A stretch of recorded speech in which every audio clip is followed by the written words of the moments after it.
ముఖ్యమంత్రి ఈ హౌస్ వస్తాను తప్ప అదర్వైజ్ నాకు ఈ రాజకీయాలు అవసరం లేదు.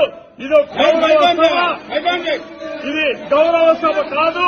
ఇలాంటి గౌరవ సభలో నేను ఉన్నానని మరొకసారి విజ్ఞప్తి చేస్తూ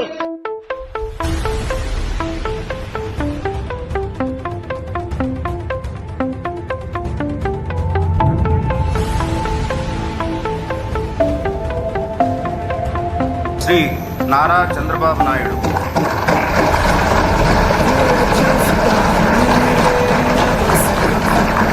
నారా చంద్రబాబు నాయుడు అనే నేను శాసనసభ సభ్యునిగా ఎన్నిక అయినందున శాసనం ద్వారా నిర్మితమైన భారత రాజ్యాంగం పట్ల నిజమైన విశ్వాసం, విధేయత చూపుతానని, భారతదేశ సార్వభౌమాధికారాన్ని, సమగ్రతను కాపాడుతానని